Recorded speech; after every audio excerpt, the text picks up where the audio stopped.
2 to 5 weeks. That is how long the 49ers expect Brock Purdy to be on the shelf with his current toe injury. This comes from Ian Rappaport a day after Kyle Shanahan said essentially the same thing. We now have an actual number on it, though. Shanahan said that Purdy's a long shot to play on Sunday against the Saints and that this could be a multi-week injury. The 2 to 5 week range that we get this morning from Ian Rappaport suggests that the 49ers aren't quite sure how long it's going to take this toe injury to heal for Brock Purdy. It is, if you want to look at the exact wording of this, it is a metatarsophalangeal joint sprain. That means that it is a ligament sprain for any of Brock Purdy's toes. If it is the big toe, then it is commonly known as turf toe. But there had been some disagreement yesterday in the press conference. Kyle Shanahan was going back and forth with a reporter regarding turf toe. It only is turf toe if it is the big toe. The very long word, that one applies to any toe.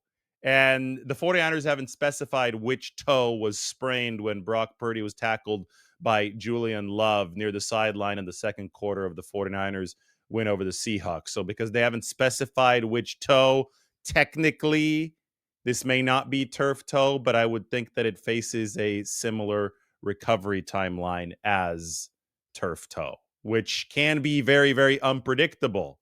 So that's why the 49ers have this 2 to 5 week range as we speak. Take a look at who the 49ers are playing here over the coming weeks. Obviously, the Saints on Sunday. The good news for San Francisco is that New Orleans did not play good run defense. And the 49ers, even if Purdy were to play, which almost certainly won't happen, but even if he were to play, they would need to run the football better than they did against the Seattle Seahawks. That's just something the 49ers need to take the next step with here in week 2. And the Saints gave up 154 rushing yards. They were the second worst. That was last week. They were the second worst run defense last year. Brandon Staley, not known for fielding good run defenses. He's their coordinator now. Key for San Francisco is to run the football with Mac Jones under center against New Orleans. Moving after that, it is the Arizona Cardinals coming to Levi Stadium. And then Jacksonville, which is Mac Jones' former team, coming to Santa Clara to close out the month. Thursday night game against the Rams opens October. So, I mean, you look at this. George Kittle is out for at least the next 4 games. So he's out because he's on IR. He's out for all 4 of the games that I just listed. When you think about Purdy, 2 to 5 weeks, well, then you start going through even the Tampa Bay game, which comes after the 49ers play the Rams. Can San Francisco go 2-1 over the next 3 to close this month? That's my big question, because they're obviously favored against the Saints, who aren't expected to be very good this year. They lost in week 1 against the Cardinals. I think it's clear that San Francisco has a good shot to beat the Saints with Mac Jones at quarterback. That's what I wrote about up on the San Francisco Standard yesterday. The key is to establish a run game. And again, that's something the 49ers are going to have to do regardless of who's under center for them to be sustainably good this season. But then you've got the 2 home games against Arizona. That's a divisional matchup. And then against Trevor Lawrence and Jacksonville.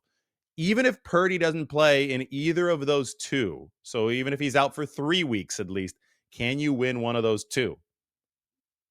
They're home games. I think it's a reasonable expectation for the 49ers, especially since they upgraded quarterback 2 with Mac Jones this offseason. They brought him in for this very purpose. He's better than Brandon Allen and Josh Dobbs.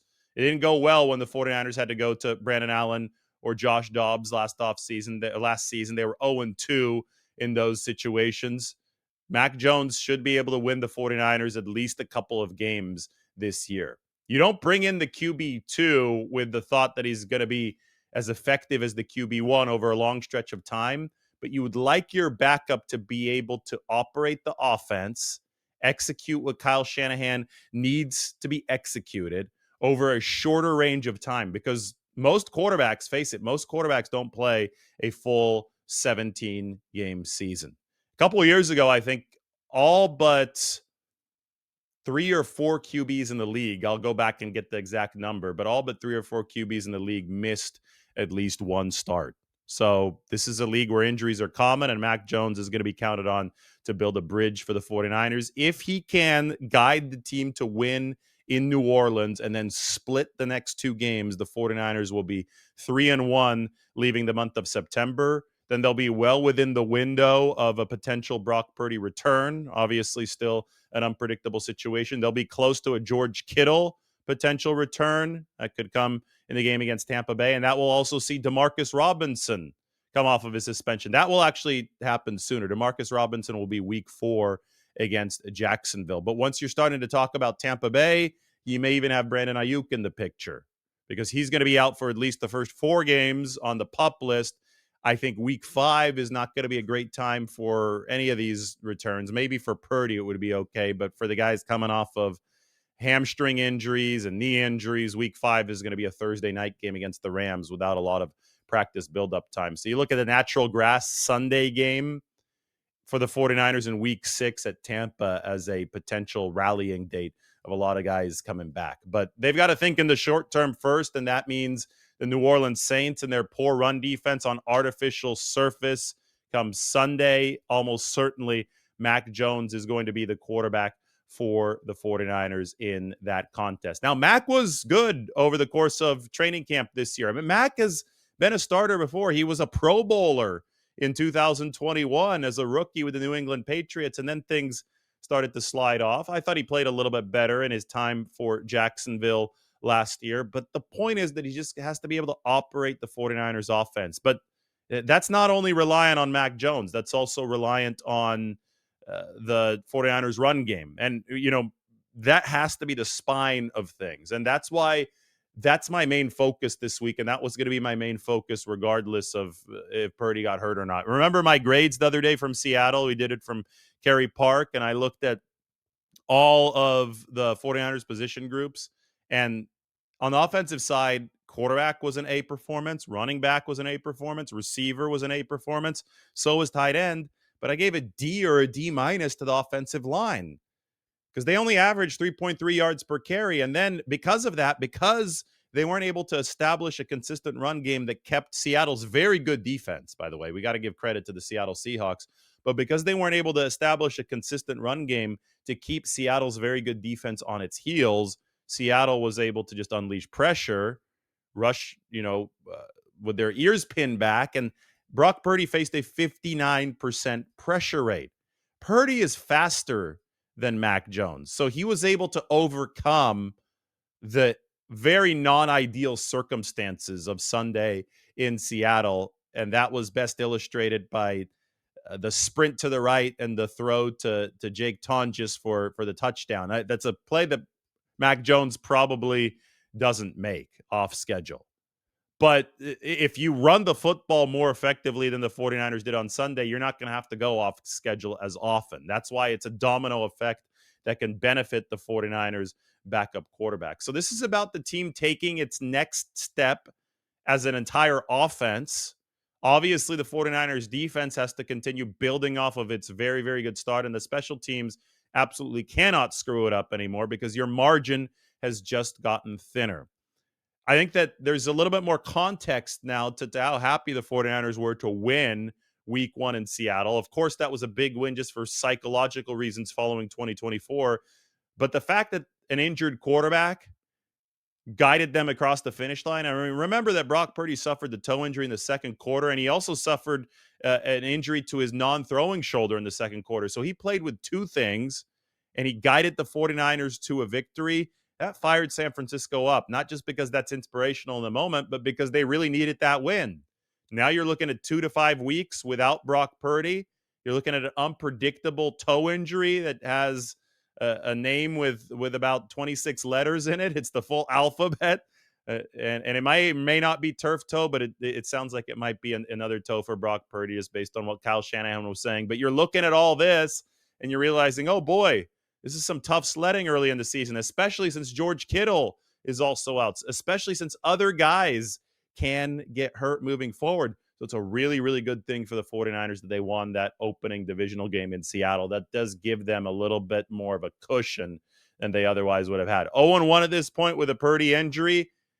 This could have been circling down the drain a lot faster than the 49ers or their fans would have wanted. That would have been very, very brutal for San Francisco. So that's where the 49ers are right now. Some very interesting games coming up, but Mac Jones is, there were talking heads on ESPN and places like that saying that in 2023 that Mac Jones could be doing what Brock Purdy was with the 49ers offense that year. And it was preposterous, right? Because the 49ers were the number one offense in football, and Purdy was the top rated, top QBR, top EPA, top DVOA QB in all of football. Mac Jones is not as good as Brock Purdy. Let's just put that out there. But I think that Mac Jones can operate this offense at a proficient level. And I think that he's an upgrade over what the 49ers have had at QB2 in the past. And you take all of those data points and you put them together and you realize, okay, yeah, the 49ers are favored this week against a team that's not supposed to be very good. Then the 49ers come home and they play a couple of games, including one divisional game that I think that they should be able to win at least one of those. It is about staying afloat. This is a marathon that is run as a sprint. Injuries happen. Yes, they seem to have afflicted the 49ers in a much more unfortunate way than most other teams over the course, maybe all other teams over the course of the past several seasons. But you've got to play the cards that you're dealt, and you have to find a way to stack as many wins as possible. This is why you bring in a good QB2 like Mac Jones, and then you figure the rest out as it moves forward. So that's the news this morning. Brock Purdy and a toe injury name that is too long to pronounce again. I'll talk to you guys very soon.